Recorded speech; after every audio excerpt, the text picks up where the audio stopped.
बहुत स्वागत। कहानी कुर्सी की देख रहे हैं आप और आज तो बहुत बड़ी कहानी का दिन है। धनखड़ साहब का इस्तीफा क्यों हुआ, किस वजह से हुआ, ये सारी बातें हमने आपको प्रधानमंत्री का भी ट्वीट बताया।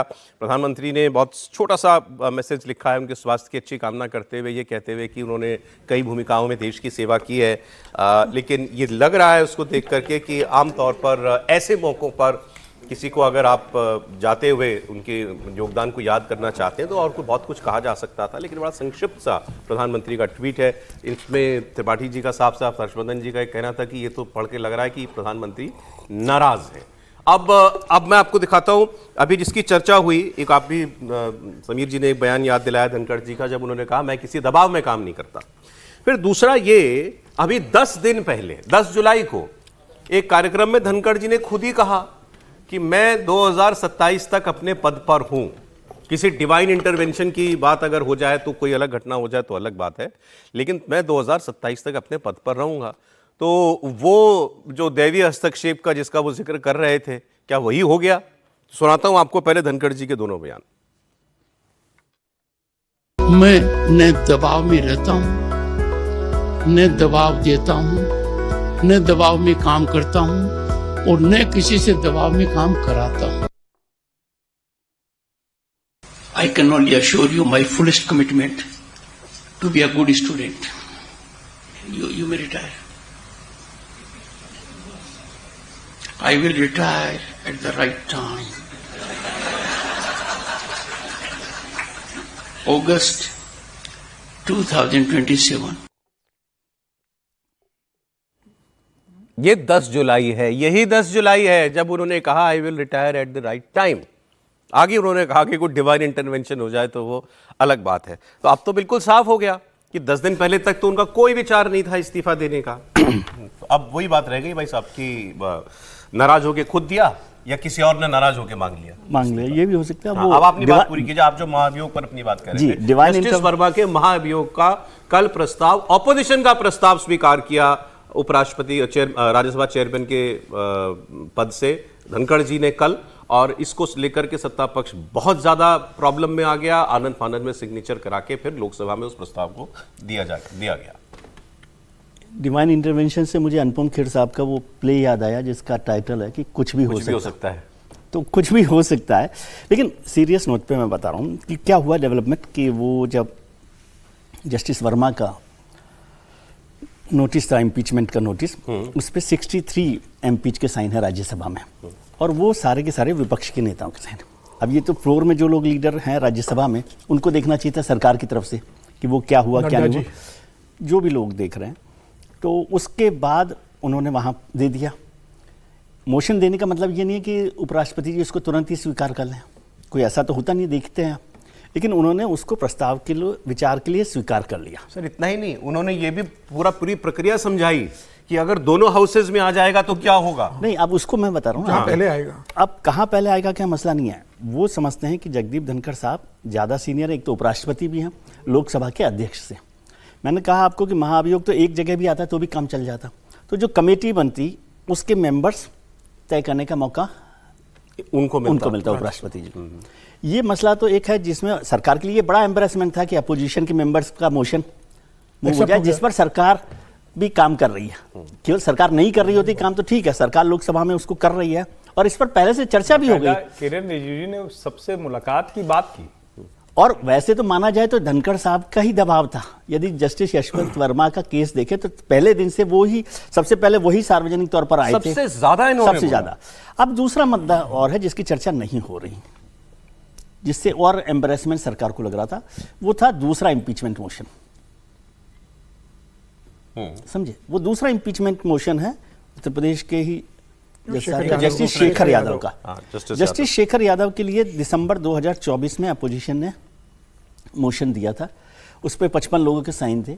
उसमें एक, उस मोशन को कल धनखड़ साहब ने स्वीकार करने की बात की थी, विचार कर लिया था, और उसमें कहा था कि एक मेंबर के साइन डबल है, इसलिए उसको चेक करते हैं, उसको क्रॉस चेक करवा लिया, और उस पर आज फैसला किया जाना था जस्टिस शेखर यादव वाले। और उस पर सरकार किसी भी हालत में पक्ष में नहीं थी कि जस्टिस शेखर यादव के खिलाफ। तो कल 2 इंपीचमेंट के प्रस्ताव दो, हाँ, इसलिए मैं कह रहा हूं आपको। अच्छा। और उस पर सरकार बिल्कुल पक्ष में नहीं थी, क्योंकि वो समझती थी कि जस्टिस शेखर यादव का जो इम्पीचमेंट मसला जो है वो इम्पीचमेंट का मसला नहीं है, मिसकंडक्ट का है। एक भाषण उन्होंने दिया मैं वो है भी बता धर्म को देता हूँ। लेकर। जस्टिस शेखर यादव इलाहाबाद हाईकोर्ट के जज हैं और वो एक प्राइवेट कार्यक्रम में गए थे, विश्व हिंदू परिषद के कार्यक्रम में गए थे, जहां उन्होंने कुछ बातें कही जिस पर विपक्ष को बहुत आपत्ति थी। जैसे उन्होंने कह दिया था कि मेजॉरिटी की विल चलनी चाहिए देश के अंदर, इस किस्म की बातें वो सारी बातें थी। तो वो लेकिन वो तो मामला खत्म हम मान रहे थे, क्योंकि दिसंबर की बात है, आपने दिसंबर में कहा। तो 7 महीने पुराना जो मामला 7 महीने में सिरे नहीं चढ़ा, आप कह रहे हैं कि धनखड़ साहब ने फिर उस पर विचार करने की बात की। कल हो गया था और आज उस पर चर्चा होनी थी। अच्छा, फाइनली ये तो दो बातें आ गई फिर। ये ज्यादा गंभीर इसलिए क्योंकि सरकार इसके पक्ष में नहीं। जस्टिस वर्मा में तो सभी सहमत थे। जस्टिस शेखर के मामले में 2 अपडेट है, मैं आपको सर बता देता हूं। 8 दिन पहले विपक्ष के कुछ नेता मिले थे, इसमें कपिल सिब्बल भी मिलने गए थे, पर्सनली मिलने गए थे धनखड़ साहब से, और कहा था कि भाई हमने जो प्रस्ताव दिया था आपने वो एक्सेप्ट क्यों नहीं किया, और आप यशवंत के जो जज है अभी यशवंत वर्मा, उनके खिलाफ आप लेकर आ रहे हो, लेकिन जो हमने दिया था उस पर क्यों नहीं लिया। तो उपराष्ट्रपति ने ये कहा था कि भाई मैं अभी सिग्नेचर वेरिफिकेशन करूंगा, उसके बाद हम तय करेंगे। और उस समय ये बात भी जिक्र हुई थी, उस समय कपिल सिब्बल ने ये कहा था कि फिर आपने उस समय चीफ जस्टिस ऑफ इंडिया को ये फोन करके क्यों कहा था कि यशवंत अपने ये शेखर यादव के ऊपर कोई कार्रवाई नहीं होना चाहिए, आप कोई कार्रवाई नहीं करोगे, उनका तबादला नहीं होगा। ये उपराष्ट्रपति ने उस समय फोन किया था सीजीआई को। ये कपिल सिब्बल ने कहा, और उपराष्ट्रपति ने स्वीकार किया इस बात को कि हाँ मैंने सीजीआई को फोन किया था कि शेखर यादव पे कोई कार्रवाई नहीं होना चाहिए, आप कोई कार्रवाई मत कीजिएगा, ये मैंने उनके अपनी तरफ से उनसे फोन पर कहा था। तो मुझे लगता है कि शेखर यादव वाला बहुत कह सकते हैं, किसी को फोन कर सकते हैं पर्सनल लेवल पे, पर्सनल लेवल पे फोन किया, अपने आधिकारिक रूप से नहीं कहा, लेकिन उपराष्ट्रपति उन्होंने अपने पर्सनल लेवल पे कहा था। कुछ रह नहीं जाता ना सर, फोन तो उपराष्ट्रपति फोन किया और इस बात को उन्होंने स्वीकार किया। तो मुझे लग रहा है कि वो मामला वैसे भी बहुत बड़ा मामला बनता नहीं उस मामले को लेके। मेरा ये कहना है कि अगर देखिए सर, एक व्यक्ति जो इतना आपका करीबी है, आप उसको गवर्नर से उपराष्ट्रपति बनाते हो, आपका इतना करीबी रहा कि उसके ऊपर महाभियोग विपक्ष चलाता है, कितना पक्षपाती उपराष्ट्रपति हमने आज तक नहीं देखा है, उसके बाद आप इतना चला रहे हो, फिर ऐसा क्या हुआ कि आपसे संबंध उसके इतने बिगड़ गए कि इस्तीफा लेने की नौबत आ गई, जबकि मोदी शाह जी की वर्किंग ऐसी है कि जनरली वो इन सब मामलों को निपटा लेते हैं, वो स्टेज तक जाता नहीं है मामला। जरा 1 मिनट पहले मैं आपको, विपक्ष की बात हो रही है तो मैं आपको जरा जयराम रमेश जी का, कांग्रेस की मीडिया इंचार्ज है ना जी, हाँ, इनका बयान वैसे तो बहुत लंबा है, ये इन्होंने कल का वो बीच वाला पढ़ दीजिए। हाँ, वो मैं लास्ट वाला पढ़ रहा हूँ, ऑपरेटिंग पार्ट पढ़ रहा हूँ। उन्होंने ये कहा कि धनखड़ जी ने हमेशा 2014 के बाद के भारत की तारीफ की, लेकिन साथ ही किसानों के हित के लिए खुलकर आवाज उठाई। उन्होंने सार्वजनिक जीवन में बढ़ते अहंकार की आलोचना की और न्यायपालिका की जवाबदेही और संयम की जरूरत पर जोर दिया। आगे सुनिएगा। मौजूदा G2 सरकार, तंज में लिखा उन्होंने, मौजूदा G2 सरकार के दौर में भी उन्होंने जहां तक संभव हो सका विपक्ष को जगह देने की कोशिश की। इसीलिए आप उनके खिलाफ महाभियोग लेकर के आए थे। आश्चर्यजनक। कांग्रेस पार्टी कह रही है कि वो तो जहां तक मुमकिन हो हमको मौका देते थे बोलने का, हमारी बातों को रखने का। इनके खिलाफ इम्पीचमेंट का प्रस्ताव लेकर के आई थी पूरा विपक्ष, कांग्रेस पार्टी समेत। तो ये हरिवंश ने उसको खारिज कर दिया था। अब मैं आपको उनका खड़गे साहब का भी रिएक्शन आया है और गौरव गोगोई उनका, ये दोनों बयान है। खड़गे साहब प्रेसिडेंट है इसलिए सुना रहा हूं। गौरव गोगोई ने कुछ इंडिकेशन किया है सरकार और उपराष्ट्रपति के बीच में जो चल रहा था उसके बारे में। डिप्टी लीडर हैं, कारण उन्हीं को मालूम, उससे कुछ हमारा लेना देना नहीं। सरकार जाने और उन्हों जाने, तो इसमें हमारा कोई कहने का मकसद ही नहीं है, क्योंकि ये उनकी इच्छा है और गवर्नमेंट की इच्छा है कि उनको स्वीकार करना नहीं करना, वो सब उनकी बात है, हमारा कोई इससे वास्ता नहीं है।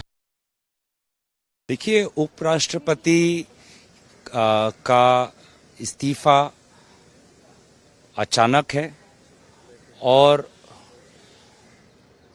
दुर्भाग्यपूर्ण है, क्योंकि वो जिस प्रकार से कल मीटिंग्स में प्रेसाइड कर रहे थे और आज भी उनका एक मीटिंग राज्यसभा में बिजनेस एडवाइजरी कमेटी का था और सुनने में आया है कि क्षेत्र में भी उनके प्रोग्राम थे, तो हमारे तरफ से तो हम उनकी अच्छे स्वास्थ्य की कामना तो करते हैं, लेकिन कहीं ना कहीं ऐसा प्रमाण होता है कि केंद्र सरकार और उपराष्ट्रपति के बीच में जो उनका रिश्ता है दोनों के बीच में, वो पहले जैसा नहीं रहा।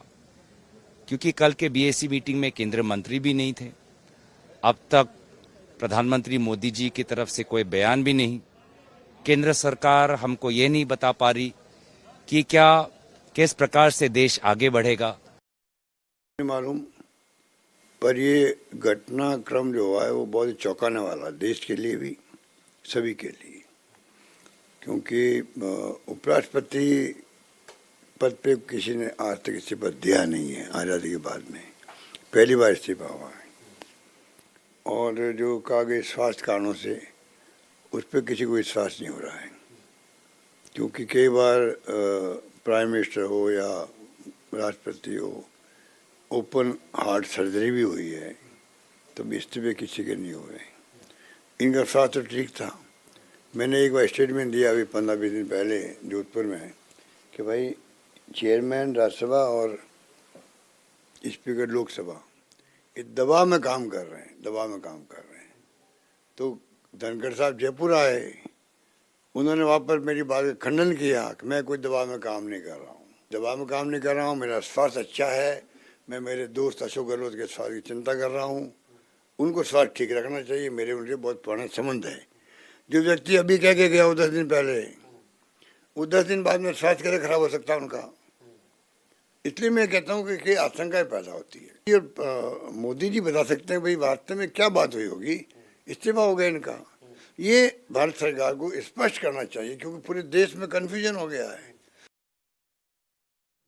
अब जो बातें अभी बता रहे थे गहलोत साहब, फैक्ट के तौर पर वो सारी बातें ठीक हैं कि उपराष्ट्रपति जब गए थे राजस्थान, तो वहीं उन्होंने ये बयान दिया था, मैं दबाव न लेता हूं न देता हूं। उन्होंने वहाँ कहा मेरा स्वास्थ्य बिल्कुल ठीक है। वहीं उन्होंने ये भी कहा कि दूसरे कार्यक्रम में 10 दिन पहले उन्होंने कहा कि मैं 2027 तक बना रहूँगा।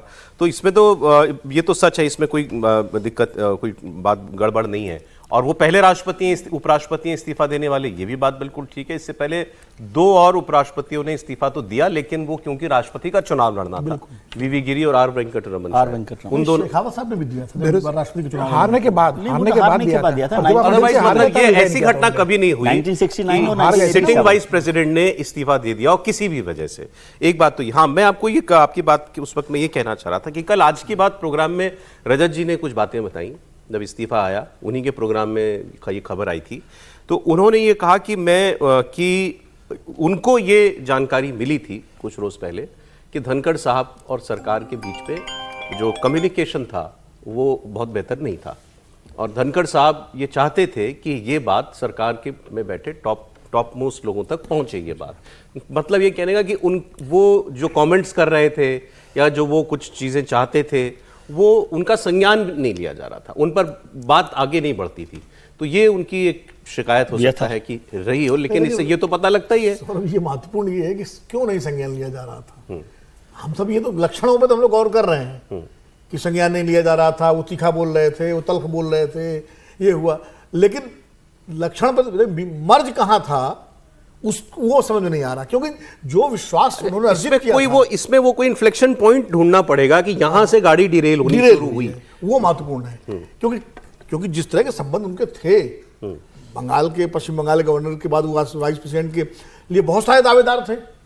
एक सज्जन तो जिनके बारे में हमेशा विजय जी लगातार कल से कह रहे हैं, 3 साल से इंतजार कर रहे हैं, वो तब भी दावेदार थे उपराष्ट्रपति पद के।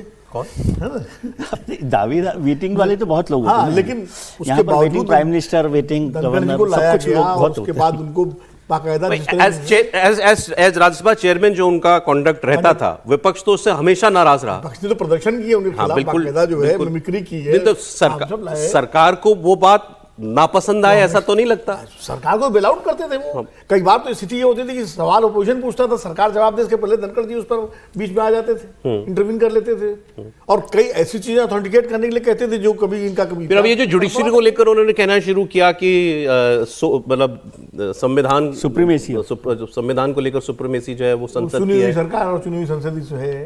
देखिए जुडिशरी पर जो बोल रहे थे, तो जुडिशरी पर ये अलग बात है कि वो बहुत ज्यादा आगे चले गए थे, क्योंकि सरकार के और मंत्री भी जुडिशरी पर, किरण रिजिजू ने बोला, लगातार बोले हैं, लेख लिखे गए हैं इस पे, लेकिन शायद बहुत एबव द बोर्ड चले गए थे धनखड़ जी जुडिशरी को लेकर के। एनजेसी के सवाल पर तो बहुत ही मुकर थे, लेकिन ये सब चीजें तो मुझे लेकिन वो लगता सरकार की राय से खिलाफ तो नहीं थी। नहीं थी राय नहीं, राय के खिलाफ बिल्कुल नहीं थे। दूसरी बात इन चीजों में ये होता है लेकिन ना। इस तरीके से कोई नहीं बोलता जिस तरीके से वो बोल रहे नहीं, लेकिन सौरभ इसमें तो ये होता है कि सरकार तो कम्युनिकेट कर सकती है कि भाई शांति हो रखिए। सकता है किया हो। अब ये तो हमें नहीं पता, आपको भी नहीं पता होगा किया उन्होंने नहीं माना, लेकिन ट्रिगर पॉइंट मतलब वो मर्ज कहाँ है वो ढूंढना बहुत बताइए त्रिपाठी जी, कहाँ से लगता है आपको बात बिगड़नी शुरू हुई? नहीं, देखिए मुझे लगता है कि, और ये किसी के लिए भी है, अगर आप अपनी अथॉरिटी से, अपने कर्म से कहीं पर खड़े हो रहे हैं तो बिल्कुल आपको अपनी लीडरशिप की तरह काम करना चाहिए। लेकिन आप किन्हीं वजहों से, और ये शब्द नहीं उपयोग करना चाहिए कि कृपा से या किसी की वजह से, लेकिन फिर भी ये आता तो है ही है, तो आपको अपनी लक्ष्मण रेखा हमेशा तय करनी चाहिए। राज्यपाल के तौर पर जगदीप धनखड़ की जो भूमिका थी, कई बार वो ठीक है, क्योंकि ममता बनर्जी के राज में जो कुछ हुआ, कोई भी संवेदनशील व्यक्ति रहता तो वो व्यवहार करता। लेकिन कई बार ऐसा भी लगा कि मुख्यमंत्री से ज्यादा मुख्यमंत्री हो गए, लेकिन उसका तो इनाम मिला। इसका मतलब कि वो तो जो पावर है, जो गवर्नमेंट एस्टेब्लिशमेंट है, उसको नापसंद नहीं आ रहा था, उसको तो अच्छा लग रहा था। फिर जितने भी एजेंडे की वो बात कर रहे थे वो भी अच्छा लग रहा था। लेकिन क्या वाइस प्रेसिडेंट की पोजीशन वाला व्यक्ति जो इंडिया की पॉलिटिकल डेमोक्रेसी है उसमें कोई काम करते हुए लीडरशिप के तौर पर कभी कहीं दिखा है? जगदीप धनखड़ वो प्रयास कर रहे थे। ये पॉलिटिकल लीडरशिप का काम होता है कि आपके नाम से कोई कालखंड, किसी कालखंड की बड़ी घटना जानी जाए, और यहां पर धनखड़ साहब कई मसलों पर अकाउंटेबिलिटी तय करना, जुडिशरी में क्या हो रहा है, कितना रिफॉर्म होना है, वो सब ठीक है। लेकिन वो जहां तक जा रहे थे, और वो पहले भी कई बार बात हुई, वो बात उनकी सब दुरुस्त है, उस बात पर हम लोग कोई, उनकी बात में गड़बड़ नहीं है। लेकिन वाइस प्रेसिडेंट के तौर पर, chair of the upper house के तौर पर उनको कहां तक जाना था, वो लक्ष्मण रेखा तो आप कह रहे हैं कि सारे मुद्दे, चाहे वो जस्टिस वर्मा वाला भ्रष्टाचार वाला मामला हो या एनजेसी का मामला हो, व्हाटएवर, ये सारे मुद्दे सरकार के भी थे, बिल्कुल, लेकिन तरीका ये नहीं था जो सरकार जो वो कर रहे थे। उन चेयर्स पर बैठकर आपको अपनी लक्ष्मण रेखा तो समझनी ही होती है। Governor, vice president, speaker Lok Sabha, ऐसी जितने पद हैं, आप जो भी बात करते हैं वो आप संविधान और कानून के दायरे में एक सजेशन जैसा करते, सीधे सीधे, मतलब वो आप यूं नहीं करते कि हम ये कर रहे हैं, हमारे पीछे लोग खड़े हो जाओ। ये होना भी नहीं चाहिए। ये भी थोड़ा ज्यादा है भाई। अगर सरकार बढ़ती, अब जैसे महाभियोग की बात है, महाभियोग लाया गया, ये भूल जाएं कल वाला प्रकरण, एक बार कल वाला बात एक बार भूल जाएं। अगर जस्टिस वर्मा के खिलाफ महाभियोग का प्रस्ताव आता है तो उसका वो तो सरकार के ही सिरे जाएगा ना।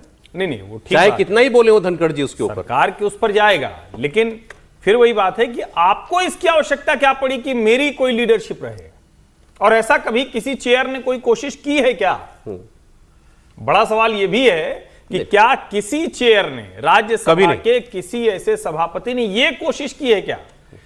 उससे बाहर लोग करते हैं, जैसे हामिद अंसारी अपनी आइडियोलॉजिकल बहुत सी चीजें वो करते थे आखिरी समय, दूसरा जो कार्यकाल था वो 10 साल रहे उपराष्ट्रपति, तो दूसरे कार्यकाल में उन्होंने आइडियोलॉजिकली बहुत कुछ किया, उसमें दिक्कत भी नहीं, लीडरशिप पर नहीं किया, लीडरशिप पर नहीं किया। तो मुझे जो जिसको कह रहे हैं कि कहां से बिगड़ गई बात, तो बिगड़ने वाली बात यहीं से लगती है। और ये जहां तक रही बात की बात, तो ये ठीक है, टॉप लीडरशिप से तो वैसे भी सब जानते हैं कि नरेंद्र मोदी और अमित शाह से मिलना, बात करना वो बड़ा मुश्किल होता है। एक बार कोई 7 लोक कल्याण मार्ग चला जाता है तो कम से कम 6-8 महीना तो उसी फोटो पे काम चला देता है, मतलब राजनीतिक तौर पर और सारी चीजों में। वो बताता है कि नहीं मोदी जी बहुत मानते हैं, मोदी जी कह भी देते हैं 2-3 बार के हमको। लेकिन यहां आप सोचिए, क्या नड्डा जी से भेंट नहीं हो रही थी? क्या किरण रिजिजू से भेंट नहीं हो रही? परसों राजनाथ जी की और उनकी क्लोज डोर मीटिंग हुई है। क्लोज डोर मीटिंग, मतलब धनखड़ जी की और राजनाथ जी की क्लोज डोर मीटिंग परसों भी हुई। ऐसा नहीं संभव है ना कि वो जो सारी बातें हैं वो नहीं पहुंच रही थी, ऐसा नहीं संभव। ये आप इसको समझिए, कम्युनिकेशन ऊपर से टूटा होगा, ये बात ठीक है, लेकिन आसपास से उनको जो पहुंचाना होगा वो तो पहुंच रहा था। अब अगर वो रिसीव नहीं कर पाए, और उसमें ये हो सकता है नहीं, उनकी बात पहुंच रही हो, लेकिन वहां से पहुंचने का मतलब ये कि भाई हम जैसा चाह रहे हैं वैसा नहीं हो रहा है। बिल्कुल वो नहीं, ये भी हो रहा है। मान ली बात राजनाथ जी ने पहुंचाई, राजनाथ जी पहुंचा सकते हैं, लेकिन वहां से रिस्पॉन्स नहीं आ रहा, ये भी तो तकलीफ, यही मतलब होता है सर, कि भाई सुन ली गई बात, ठीक है, होगी, जाइए। तो अब जाइए, हर चिट्ठी की एक्नॉलेजमेंट नहीं दी जाती, तो वो भी तो उनको अखर रहा होगा ना नहीं, लेकिन मैं यही कह रहा हूं, राज्यपाल और उपराष्ट्रपति ये अखरने वाले पद भाई नहीं। मुझे तो रणनीतिक ये आपको पोजीशन। अच्छा वो उपराष्ट्रपति के तौर पर कोई लीडरशिप की भूमिका में जाना चाह रहे थे या कोई ऐसा तो- एक्टिविज्म की ज्यादा एक्टिविज्म कर रहे हो, ये कब से लगने लगा? भाई मुझे तो जब मैंने वो उनका कृषि मंत्री के सामने दिया गया स्टेटमेंट शिवराज सिंह चौहान उन्होंने तो चर्चा की वो तो बिल्कुल ऐसे आपको झटके की तरह लगता है वो अपनी कि सरकार अरे, पे एक वो था। कि उपराष्ट्रपति कृषि मंत्री के सामने ऐसे कह रहे हैं, मतलब लिटरली उन्होंने कह दिया किसान बेहाल है, आप क्या कर रहे हैं? नहीं, ये जरूर उन्होंने शिवराज सिंह चौहान के सामने कहा था, लेकिन वो एक कारण नहीं होगा कि उसके कारण सरकार इतनी नाराज हो जाएगी कि भाई उपराष्ट्रपति का इस्तीफा ले लेगी। और मुझे लगता है कि उपराष्ट्रपति को एक बड़ी पार्टी अपना कद बड़ा करने की कोशिश भी नहीं थे। उपराष्ट्रपति तो जानता है कि भाई मैं जितना झुक के रहूंगा, दब के रहूंगा, उतने जल्दी मेरे नाम के आगे जो उप लगाए वो हट जाएगा, अगला मैं राष्ट्रपति बनने के दरवाजे पहुंच गया हूं। तो कोई भी उपराष्ट्रपति अपने आकाओं को या अपने नियुक्त करते हैं या जो आपको बनाते हैं उनको कभी भी आंखें दिखाने की कोशिश नहीं करता है। तो मान के चलता है कि उन्होंने मुझे उपराष्ट्रपति बना दिया है, जिस कृपा से मैं उपराष्ट्रपति बनाऊं वही कृपा अगर 5 साल बनी रही और वैसे ही मैं काम करता रहा तो मैं राष्ट्रपति भी बन जाऊंगा। तो वो एक अपना अलग अस्तित्व बनाने के तैयार में नहीं थे। और लेकिन अब ये भी ध्यान रखना चाहिए कि जब उपराष्ट्रपति का ये चुनाव जीते थे, मार्गरेट हलवा को इन्होंने हराया था, तब प्रधानमंत्री मोदी ने जो स्पीच दी थी इनके जीत के ऊपर, वो ध्यान से सुनना चाहिए। प्रधानमंत्री मोदी ने इनकी कितनी तारीफ की थी। और प्रधानमंत्री मोदी ने कहा था कि भारतीय इतिहास में ऐसा उपराष्ट्रपति मिला नहीं होगा जो इतना पढ़ा लिखा है, कानून का जानकार है, और पूरा राज्यसभा और देश गौरवान्वित महसूस करेगा इनके अपने 5 साल के कार्यकाल से। आज के ट्वीट से ज्यादा की थी ना, बहुत ज्यादा की थी। तो जिस व्यक्ति पे आप इतना भरोसा कर रहे हो, तो ऐसे सीरीज ऑफ इक्वेंट्स होते चले गए, घटनाएं घटित चली गई होगी कि प्रधानमंत्री मोदी और उपराष्ट्रपति के भी संवाद बंद हो गया। गृहमंत्री और उपराष्ट्रपति के बीच संवाद बंद। ये मुझे फिर मोदी जी का ट्वीट, ये दिस इज मतलब बिल्कुल स्टार्क जैसे आप कहते हैं ना, दिख रहा है साफ। सिर्फ औपचारिकता निभाना है, एक औपचारिकता निभाना है तो मजबूरी में डाल दो। अभी याद दिलाया जो समीर जी ने, उसको जोड़ लीजिए तो और समझ में आ जाएगा। जब आप किसी व्यक्ति को ऐसे महत्वपूर्ण पद पर, ऐसे महत्वपूर्ण कार्यों के लिहाज से रखते हैं और उसमें उसकी लाइन बिगड़े, तो ये ज्यादा चिंता की बात होती है। आप जिसको जानते हो कानून का जानकार नहीं है, संवैधानिक प्रक्रिया का जानकार नहीं है, उसको कैसे नहीं पता है।